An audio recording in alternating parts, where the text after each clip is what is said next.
Good evening, students. Let us start another very important topic of chapter Living World. Last topic, that is taxonomical aids. अब बहुत ही important topic है, लेकिन अब इस साल से अगर देखा जाए तो ये taxonomical aids जो है ये आपके सिलेबस में नहीं है। फिर भी हम इसको एक नीट 24 के लिए ज़रूर पढ़ेंगे। अभी सिलेबस उसका कैसा आया है, कैसा आएगा, वहाँ होगा ये चैप्टर या नहीं होगा, फिलहाल तो कोई चेंज नहीं है, ये होगा ही होगा। तो थोड़ा बहुत इसका ओवरव्यू आइडिया लेंगे, हम ज़्यादा इसको डिटेल में नहीं जाएंगे क्योंकि इसमें से क्वेश्चन जो है बड़े सिंपल से पूछे जाते हैं। अब यहाँ पर जो आपको एक टॉपिक लिख रखा है दैट इज टेक्सोनॉमिकल एड्स। अब टेक्सोनॉमिकल एड्स क्या है? जो टेक्सोनॉमी में हेल्प करती है।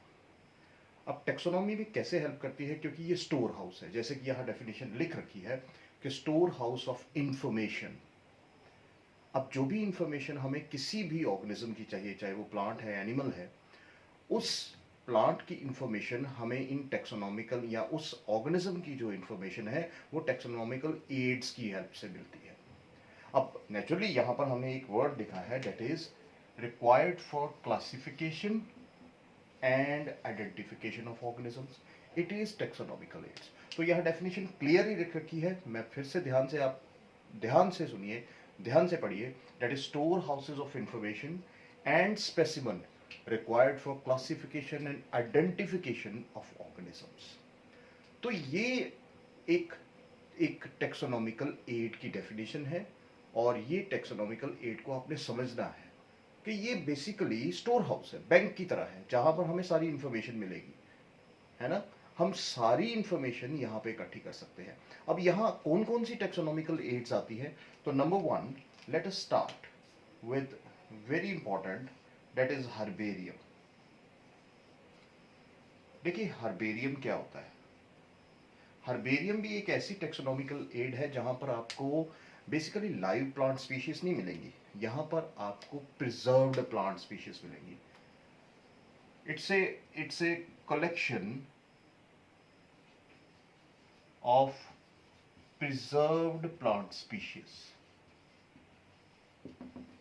प्रिजर्व्ड प्लांट स्पीशीज होंगी जिनको क्या किया जाता है, which are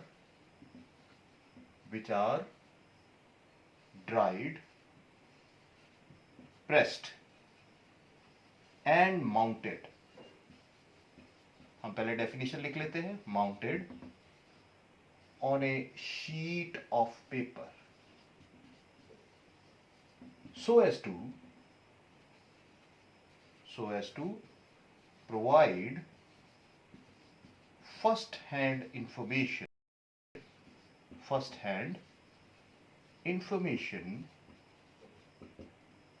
for future study and reference। देखो यहाँ कुछ चीज़ें बड़ी इंपॉर्टेंट है, हमें ये याद भी रखनी पड़ेंगी। डेफिनेशन को समझना तो है, लेकिन जहाँ तक मैं कहता हूँ ना, समझने से सब कुछ नहीं होता, क्योंकि जो जो चीज़ें हम कहते हैं कि समझना ठीक है, लेकिन जब हम एकेडमिक्स की बात करते हैं ना, तो एकेडमिक्स में आपको एक बहुत ही प्रॉपर वे से लिखना पड़ता है। इसलिए मैं डेफिनेशन बिल्कुल प्रॉपर वे से लिख रहा हूँ ताकि आपको ये पता लगे कि बेसिकली इसको आंसर किस तरह से देना है। ये नहीं कि मैंने याद किया है या मुझे काफ़ी सालों से ये याद है और मुझे ऐसे ही याद है क्योंकि पढ़ा पढ़ा के एकदम दिमाग में ये फिट हो गई है। लेकिन अब देखो, अब समझने की कोशिश करो इसको कि हर्बेरियम क्या है, जहां पर हम प्लांट स्पीशीज को प्रिजर्व करते हैं। कलेक्शन है, स्टोर हाउस है, वो प्लांट स्पीशीज जिनके लिए साइंटिस्ट रिसर्चर्स जो है वो स्टडी करते हैं। नए प्लांट स्पीशीज को भी वहां रखा जाता है, एक्सटिंक्ट प्लांट स्पीशीज को भी वहां रखा जाता है ताकि फ्यूचर रेफरेंस स्टडी के लिए। अब हमें मान लो आज किसी भी प्लांट स्पीशीज की स्टडी करनी है तो हम कहाँ जाएंगे? Herbarium is a place. आपके स्कूल में हम आगे एक टॉपिक पढ़ेंगे, बायोलॉजिकल म्यूजियम। आपके हमारे स्कूलों में या कॉलेजेस यूनिवर्सिटीज़ में क्या होते हैं, मीडियम साइज और स्मॉल म्यूजियम्स होते हैं। हमारी जो बायोलॉजी लैब होती है वो भी एक बायोलॉजिकल म्यूजियम है जहाँ पर अलग अलग तरह के स्पेसिमन्स रखे होते हैं। तो हर्बेरियम भी इसी तरह से एक ऐसा स्टोर हाउस है जहां पर आपको प्रिजर्व्ड प्लांट स्पीशीज मिलेंगी, लेकिन उनको बनाया कैसे जाता है? उनको ड्राई किया जाता है, उनको फिर प्लांट प्रेस पे प्रेस किया जाता है और फिर डिसइंफेक्टेंट्स किए जाते हैं और एक पूरा प्रोसेस है जिससे कि ये हर्बेरियम बनता है। और ये फिर हमारे लिए क्या प्रोवाइड करता है? Look here, very important, first hand information. यानी जो हमें इंफॉर्मेशन चाहिए हमारे काम के लिए, जो सबसे शुरुआती इंफॉर्मेशन है, वो यहाँ से मिल जाती है, पूरी क्लासिफिकेशन मिल जाती है। तो ध्यान रखिए कि हर्बेरियम क्या है, ये हमें समझना है पहले। अब एक छोटा सा इसका हर्बेरियम का एक मैकेनिज्म क्या होता है, हम इसको बिल्कुल जिस्ट में समझेंगे। अब देखो क्या होता है कि हम कॉलेज में थे, वी हैव टू, बॉटनी में क्या होता था कि we have to visit a field, an area. हमें एक्सकर्शंस पे ले जाया जाता था, बोटेनिकल सर्वेस, बोटेनिकल पिकनिक्स जाती थी। तो वहाँ हम बेसिकली करते क्या थे, हम एक एरिया चूज कर लेते थे। अब वो एरिया जो हम चूज करते थे, वहाँ पर हम रेगुलर फील्ड विजिट्स किए जाते थे। देखो सबसे पहली बात है कि रेगुलर फील्ड विजिट्स किए जाएंगे। और इन रेगुलर फील्ड विजिट्स में क्या किया जाएगा? Different species of plants are taken. लेकिन इसके लिए हम ये तो नहीं है कि हम सीधा हाथ से उखाड़े, हाँ हाथ से भी उखड़ जाएंगे, ऐसी बात नहीं है। लेकिन हमें we need certain equipments also, agricultural equipments like, जैसे सिजर होगी, है ना, कैंची चाहिए हमें, कटर चाहिए जो गार्डनर यूज करता है, हमें डिगर चाहिए, है ना, वो खोदने के लिए, कोई अगर प्लांट थोड़ा डीप है तो उसकी रूट्स खराब ना हो, हमें सिक्कल चाहिए, लॉन्ग हैंडल चाहिए, हमें बहुत ही प्रॉपर एक एक इक्विपमेंट चाहिए जिसको हम कहते हैं ऑस्क्यूलम, जहाँ पर अगर मान लो हमें 2-3 दिन का सफ़र करना है तो उसमें वो प्लांट्स जो है टेम्परेली फ्रेश रहेंगे, वो ख़राब नहीं होंगे, उनके लीव्स, फ्रूट्स, फ्लावर्स, सीड्स वो फ्रेश रहेंगे। ऑस्क्यूलम हम उसे बोलते हैं। अब लास्ट उसमें एक चीज़ और भी आ जाती है, there is also another very important, plant press. ये कुछ चीज़ें हमें चाहिए होंगी। अब चलिए हम आगे इस मेथड को थोड़ा सा समझने की कोशिश करते हैं।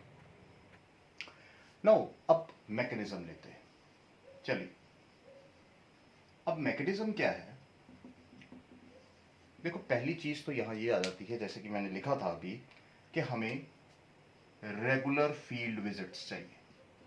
ये नहीं कि एक बार गए तो चलो जी हो गया, नहीं ऐसा नहीं होता था, हमें रेगुलर फील्ड विजिट्स चाहिए।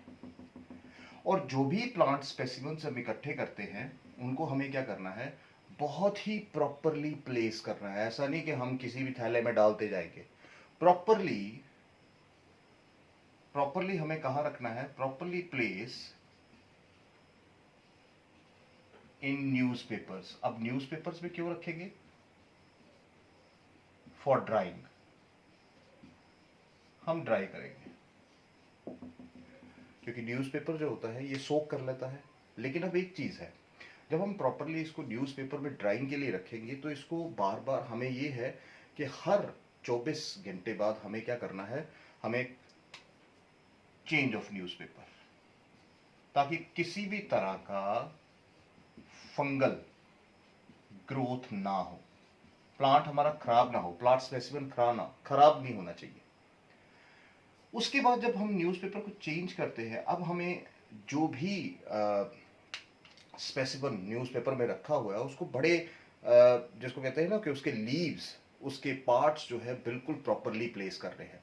ऐसा ना हो कि हम जब उसको ड्राई करने के लिए रख रहे हैं, हम न्यूज़पेपर में रख रहे हैं, उसको थोड़ा सा ऊपर से दबाव दे रहे हैं, ऊपर से थोड़ा सा वेट रख रहे हैं, तो ये ना हो कि उसके प्लांट पार्ट्स ही खराब हो जाए या टूट जाए। हमें सिर्फ इतना ही वेट डालना है कि वो सोकिंग हो जाए, वो ड्राई हो जाए, और किसी भी तरह का लीफ जो है, या लीफ जैसे लीफ होता है, लीफ है, ऐसा ना हो कि वो मुड़ जाए, टूट जाए। उसका मोस्ट इंपॉर्टेंट थिंग, जब हम आप लीफ को प्लेस करते हो तो उसका डॉर्सल और वेंट्रल साइड इस तरह से उसको प्लेस कीजिए कि दोनों जो उसके फेसेस हैं वो दिखने चाहिए। तो सिंपल सा मैकेनिज्म है। अब एक चीज ऐसी भी होती है कि अगर हमारे पास राइजोम्स है ना, ट्यूबर्स है, इनको क्या किया जाए, या फ्रूट्स है, इनको हम प्रिजर्व करते हैं। They are preserved in FAA solution, FAA solution. अब ये FAA सोल्यूशन क्या है? This is formalin. We take formalin, acetic acid, ध्यान से, एसिटिक एसिड और एल्कोहल। हमें इन तीनों के सॉल्यूशन में क्या करना है, इसको प्रिजर्व कर देना है। अगर हमारे पास लॉन्ग शूट्स है तो उसको क्या कीजिए, आइदर उसको थोड़ा सा बेंड कर लीजिए एन की शेप में और डब्ल्यू की शेप में, ताकि वो पूरी शीट पर, पूरे पेपर पर आ जाए। अब यहां पर एक और चीज आती है कि जब हम ये ड्राइंग कर लेते हैं, प्रॉपरली ड्राइंग कर लेते हैं, अब इसे क्या है कि हम we will undergo plant press. Plant press के अंदर डाला जाएगा। ये एक तरह से एक वुडन बॉक्स होता है जिसमें हम इस प्लांट को डालते हैं, अच्छी तरह से न्यूज़पेपर में डाल के इसको प्रेस कर देते हैं। प्लांट प्रेस पे उसको डाल दीजिए न्यूज़पेपर के साथ, ताकि वो बिल्कुल इंटेक्ट रहे, बिल्कुल उसी तरह से रहे। अब अल्टीमेट किया जाएगा the final step. Now these plant press, जो यहां ड्राइड प्लांट्स हैं, इनको क्या किया जाएगा, they are mounted on a sheet. और वो शीट का साइज, शीट बड़ी होगी 29 इंटू 41 सेंटीमीटर, यहाँ कई बार होता है 30 इंटू 45 सेंटीमीटर की शीट ली जाती है, काफ़ी बड़ी, जैसे हमारा चार्ट पेपर होता है। तो उसके ऊपर हम इसके ये जो प्लांट प्रेस है, इनमें से निकाल कर प्लांट्स को, न्यूज़पेपर अलग कर कर प्लांट को बड़ी ही सावधानी से उसके ऊपर चिपका दिया जाता है with the help of glue in sheets के ऊपर। अब क्या किया जाएगा, अब तो ये एक किस्म से हमने वहां एक मॉन्यूमेंट सा बना दिया, प्रिजर्व प्लांट स्पेसिमेन हो गया। अब यहां क्या किया जाएगा कि इसको डिसइंफेक्टेंट, मोस्ट इंपॉर्टेंट, डिसइंफेक्टेंट। और डिसइंफेक्टेंट क्यों, ताकि किसी तरह की कोई इन्फेक्शन ना हो, फंगल ग्रोथ ना हो जाए। सो डिसइंफेक्टेंट के साथ ट्रीट भी किया जाएगा इसको। और वो डिसइंफेक्टेंट क्या होता है, it is around mercuric chloride. देखिए, मर्क्यूरिक क्लोराइड का स्प्रे किया जाता है। आइदर डीडीटी का भी होता है, नेप्थलीन का भी होता है, नेप्थलीन, क्लियर, कार्बन डाइसल्फाइड का भी होता है। तो इनमें से किसी का भी स्प्रे कर सकते हैं, लेकिन सबसे ज्यादा इंपॉर्टेंट है कि ये सबसे ज्यादा जो यूज होता है दैट इज मर्क्यूरिक क्लोराइड। इसका स्प्रे किया जाता है ताकि डिसइंफेक्टेंट हो जाए। और अल्टीमेटली क्या है, now these sheets are placed in metallic cabinets। अलमीरा जैसी होती है, वहां रख दी जाती है और इनको बिल्कुल क्लासिफिकेशन के ऑर्डर में रखा जाता है। और खास तौर पे एक चीज और मैं बता दूं कि ये जो शीट, जब हम एक प्लांट को हम इस शीट के ऊपर लगा देते हैं, अल्टीमेटली अब क्या है, अब इसकी इंफॉर्मेशन, जो इसकी क्लासिफिकेशन है, वो कहाँ लिखेंगे, इसके राइट हैंड कॉर्नर पर। यहां पर सारी की सारी इंफॉर्मेशन इधर लिख दी जाएगी, सारी की सारी इंफॉर्मेशन लिख दी जाएगी। ये इस राइट कॉर्नर पर लिख दी जाएगी। यहां सारे का सारा इसका प्रोफाइल, और उस प्रोफाइल में क्या होगा, उस प्रोफाइल में सी नेम, नेम क्या है, कॉमन नेम। इसके अलावा साइंटिफिक नेम, इसके अलावा there is name of the collector, there is classification, सब कुछ, habit, habitat, place of collection, time of collection, ये सब कुछ यहां लिख दिया जाएगा राइट हैंड साइड कॉर्नर पर। इसकी क्लासिफिकेशन सब कुछ दी जाए। इसीलिए कहते हैं हर्बेरियम क्या दे रहा है आपको, फर्स्ट हैंड इंफॉर्मेशन दे रहा है। और ये जो प्रोफाइल हमने इस यहां राइट हैंड कॉर्नर पर लगाते हैं, इसे हम कहते हैं लेबलिंग और लेबल। और इसका भी एक पर्टिकुलर साइज है, और इसका साइज क्या होता है, इट इज 7 इंटू 11 सेंटीमीटर के एरिया में इसकी लेबलिंग होती है, यहां राइट हैंड साइड कॉर्नर पर नीचे। तो इस तरह से क्या है, आप देखिए कि एक रिजर्व एग्जॉटिक हो चुकी हैं, या हमें नहीं पता है हमारे एरिया की, बाकी एरियाज की species, wild varieties, genetic makeup, हम हर चीज जो है इन हर्बेरियम्स में पढ़ सकते हैं। अब जो ये तो आ गया, एक एक मैकेनिज्म आ गया। मैं एक बार फिर से रिपीट कर दूं, सिंपल सा प्रोसेस है। Regular field visits are required. Clear? आप जब जाते हैं, आप जो भी स्पेसिमन कलेक्ट करते हैं उनको एक न्यूज़पेपर में डाल दीजिए, बिल्कुल सीधे, बिल्कुल प्रॉपरली, बिल्कुल जिस तरह से उनकी नेचुरल पोजीशन में रखिए। लीव्स का ध्यान रखिए, डॉर्सल और वेंट्रल साइड दिखनी चाहिए। न्यूज़पेपर को चेंज कीजिए हर 24 घंटे बाद, ताकि उसका क्या हो, फंगल इन्फेक्शन ना हो। राइजोम्स, ट्यूबर्स या बड़े पार्ट्स या फ्रूट्स है, उनको आप फॉर्मलिन, एसिटिक एसिड और अल्कोहल के सोल्यूशन में डाल दीजिए। फाइनली प्लांट प्रेस पे डालिए, प्रेस कीजिए, प्रॉपरली ड्राई हो गया। वहां से निकालने के बाद इनको माउंट कीजिए sheet of plain paper, sheet of जैसे हमारा चार्ट पेपर होता है, ग्लू से लगाइए। सिलो, हालांकि ग्लू से लगाना चाहिए, सिलो टेप भी हमने लगाई है। एंड अल्टीमेटली डिसइंफेक्टेंट से कीजिए, mercuric chloride is the most common used, ताकि कोई फंगल इन्फेक्शन ना हो। मेटालिक कैबिनेट पे डालिए according to the system of classification and it is ready. Simple सा प्रोसेस। अब इसमें से कुछ चीजें हैं, जैसे डिसइंफेक्टेंट कौन सा यूज करते हैं, मर्क्यूरिक क्लोराइड, ठीक है। प्रिजर्व्ड सॉल्यूशन कौन सा होता है, इट इज FAA, ये ध्यान में रखना है। हर्बेरियम क्या है, ये ध्यान में रखना है। और दूसरी चीज, अब जो इसमें से बड़ी बार क्वेश्चन आता है, मैं यहाँ क्या है कि जैसे अब हो गया, बड़ा नेचुरल सी चीज है यार, कि first herbarium it was in Pisa, Italy. It was established in Italy first, Pisa, and by Luca Ghini. Luca Ghini. अब यहां पर दो चीजें बड़ी इंपॉर्टेंट है जो आपको ध्यान में रखनी है, जो एनसीईआरटी में भी दी हैं, कि सबसे बड़ा और सबसे छोटा, सबसे बड़ा वर्ल्ड का कौन सा हर्बेरियम है और इंडिया का कौन सा है, ये चीजें हमें पता होनी चाहिए। अब सबसे बड़ा जो इंडिया का जो सबसे बड़ा हर्बेरियम है, दैट इज इंडियन बोटेनिकल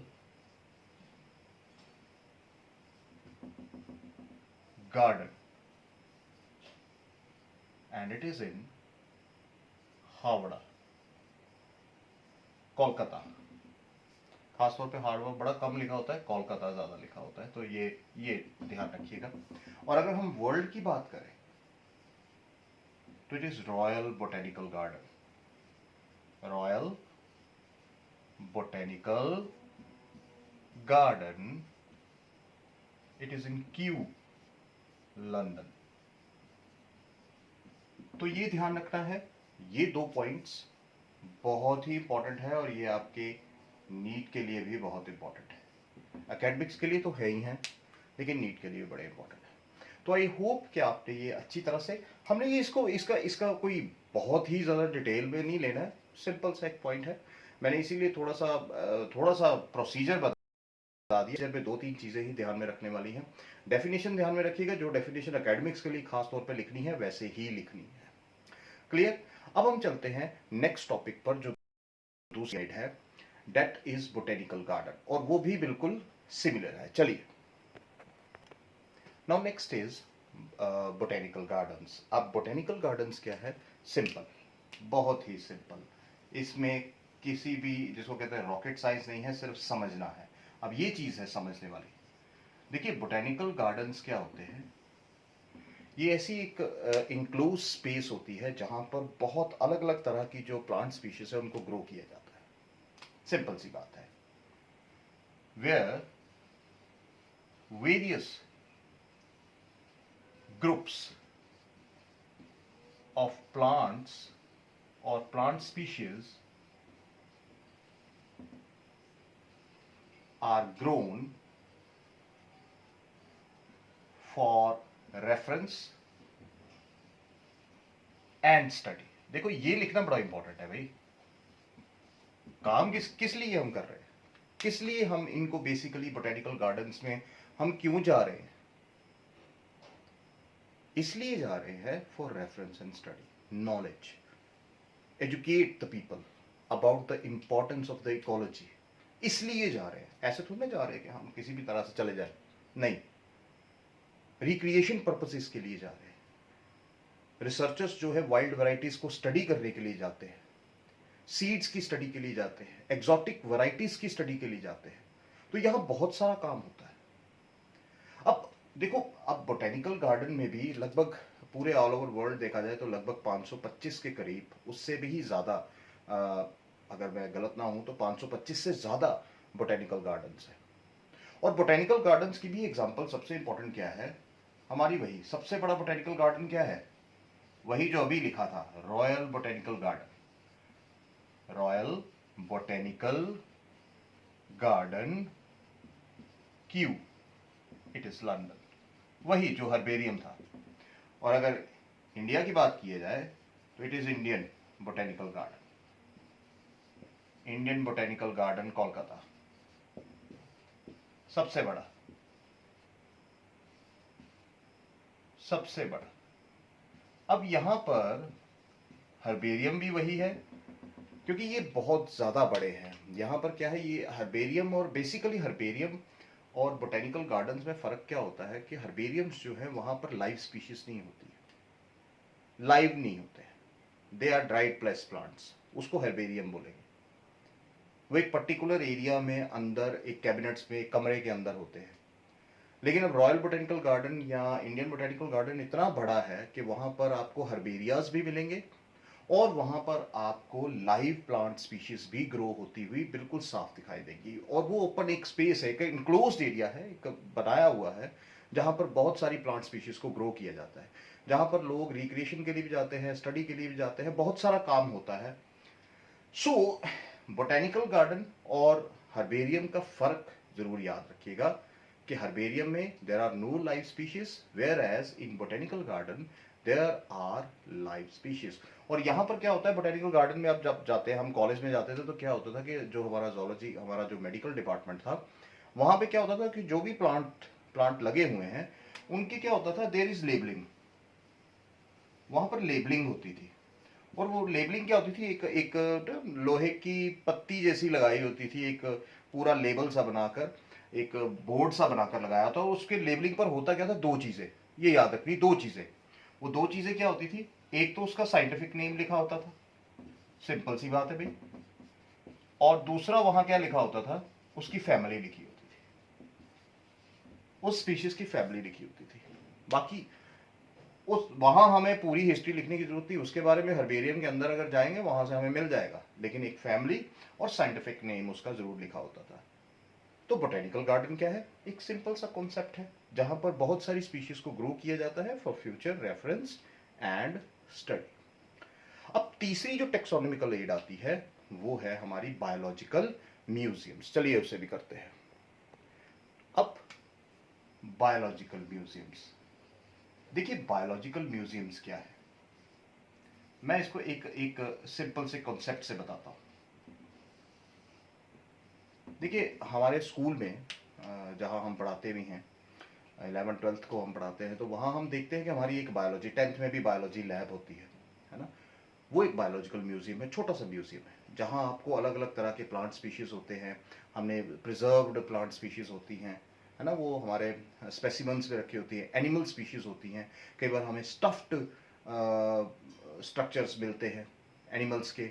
आपने देखा होगा कि हमारी जो लैब है वहाँ पर भी क्या है कि वहाँ पर वो रखे होते हैं, जैसे हम कहते हैं स्केल्टल रखा होता है, आर्टिफिशियल स्केल्टल मेड होता है। तो वो सारी क्या है, वो एक ब्रांच है जिसे हम क्या बोलते हैं, दैट इज टैक्सीडर्मी।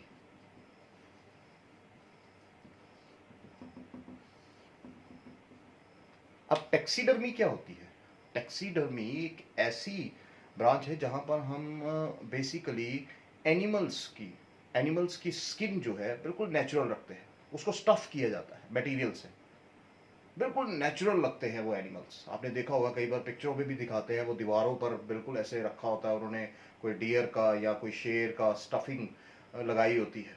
तो वो क्या होता है, वो जो आर्ट है, that art of making those stuffed structures in their natural form, natural skin form, that is known as taxidermy। और अब वो टैक्सीडर्मी जो है मोस्टली क्या किया जाता है, एनिमल्स के साथ ही की जाती है। एनिमल्स में ही टैक्सीडर्मी होती है, उन्हीं को स्टफ किया जाता है।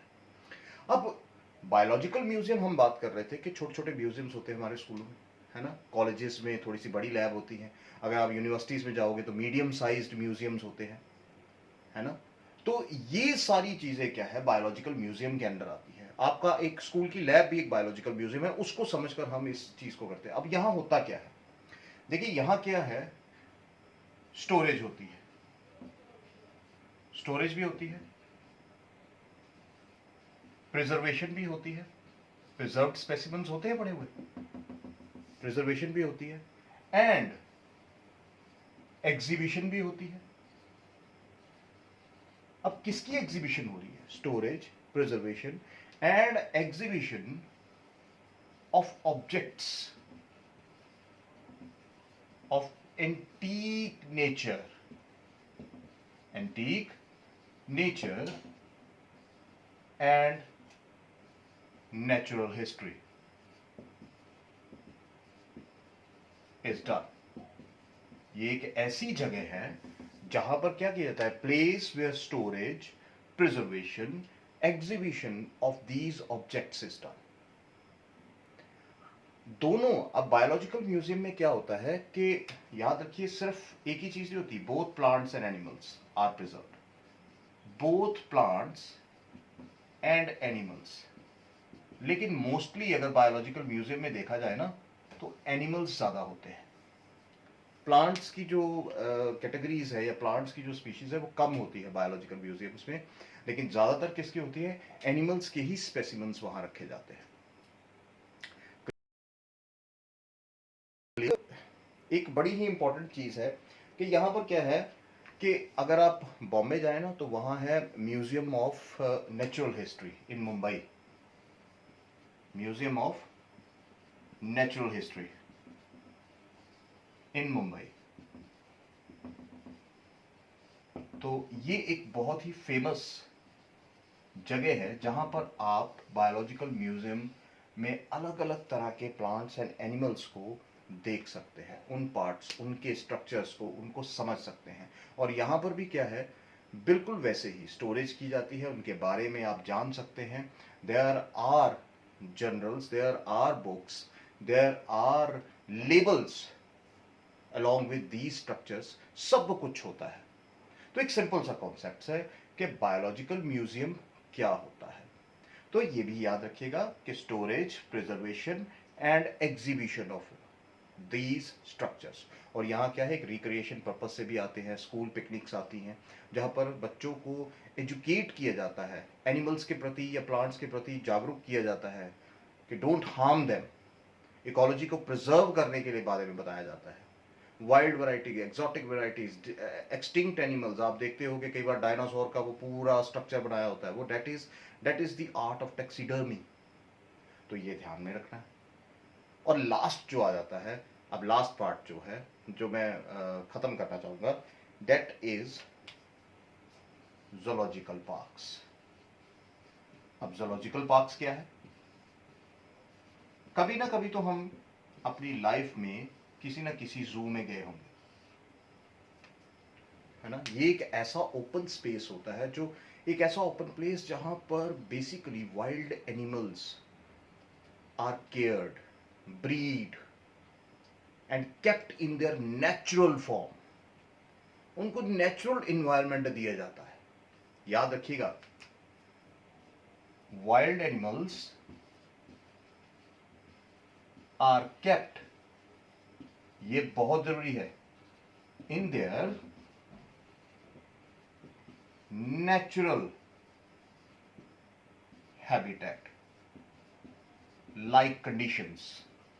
उनको कंडीशंस ऐसी दी जाती हैं कि बिल्कुल जैसे वो अपने नेचुरल हैबिटेट में रह रहे, बिल्कुल ऐसी कंडीशंस दी जाती है। सेंट्रल जू अथॉरिटी जो है वो बेसिकली इसकी सारी देखभाल का सारा काम करती है, क्योंकि हम जब जिस टाइम पे हम पढ़ते थे ना, उस समय ये ज़ूलॉजिकल पार्क बड़े डिटेल्ड पढ़ाया जाता था। अब तो एक छोटा सा टॉपिक है जो जिसको आपको ध्यान में रखना है, एक एक्सेप्ट डेफिनेशन के अलावा तो कुछ भी नहीं रखना है। और दिल्ली जू एक बड़ी अच्छी एग्जांपल है इसकी, बहुत अच्छी एग्जांपल है दिल्ली जू। एक बहुत ही, मैं भी वहाँ विजिट कर चुका हूँ और बहुत सारे एनिमल्स जो हैं वहाँ पर रखे गए हैं इन देयर नेचुरल हैबिटेट। एक एरिया दिया जाता है जहाँ वो सारे रहते हैं। तो एक सिंपल सा टॉपिक है जूलॉजिकल पार्क्स, और इसको ध्यान रखिएगा। और यही टेक्सोनॉमिकल एड्स हैं जो हमें प्लांट्स और एनिमल स्पीशीज के बारे में बताती है। हम एजुकेट होते हैं और एजुकेट करते भी हैं। तो ये बेसिकली अब मैं इसको ख़त्म करता हूँ क्योंकि this completes our first chapter living world. थोड़ा सा टाइम लग रहा है लेकिन अब रेगुलर वीडियोस आने शुरू हो जाएंगे। नेक्स्ट चैप्टर जो हम लेने वाले हैं that is biological classification. Second chapter बिल्कुल सीरीज से ही लेंगे and that is the topic of botany. हम थोड़ा सा ध्यान रखेंगे, उसको बहुत ध्यान से समझेंगे। आई होप आपको ये समझ आया होगा। वीडियो को बार बार देखें और ज़रूर कमेंट करें कि कैसा बन रहा है और क्या और करने की ज़रूरत है। हालांकि आई होप कि सब कुछ यहाँ ओके चल रहा है, बिल्कुल बढ़िया चल रहा है और हम बहुत जल्द मिलेंगे। Good luck. और एक और चीज़ कहना चाहूँगा जो मुझे लगता है कि कहनी भी चाहिए कि थोड़ा सा हार्ड वर्क के साथ ना मैं कहूँगा कि बच्चे बहुत ज़्यादा हार्ड वर्क की तरफ ध्यान देते हैं। थोड़ा सा स्मार्ट वर्क कीजिए। आज स्मार्ट वर्क का ज़माना है, तो थोड़ा सा स्मार्ट वर्क की ध्यान दीजिए। आपके पास 24 घंटे है। मैं एक सिंपल कॉन्सेप्ट पे बिलीव करता हूँ। सिंपल कॉन्सेप्ट में 8 घंटे पढ़िए, 8 घंटे सोइए और 8 घंटे जो मर्जी कीजिए, खेलिए कूदिए, जो मर्जी कीजिए। ये आपको ध्यान में रखना है। एनफ। कोई वो उस कंसेप्ट में मैं बिलीव नहीं करता। और सबसे इंपॉर्टेंट चीज़ है कि लगातार कीजिए। ये नहीं कि आज किया कल नहीं किया, तो 24 घंटे बहुत होते हैं। तो ये कॉन्सेप्ट के 16 घंटे पढ़ना है, 18 घंटे पढ़ना है नीट के लिए, ऐसा कुछ नहीं है। सिंपल कॉन्सेप्ट रखिए और सिंपल अपनी पढ़ाई कीजिए। Thank you very much.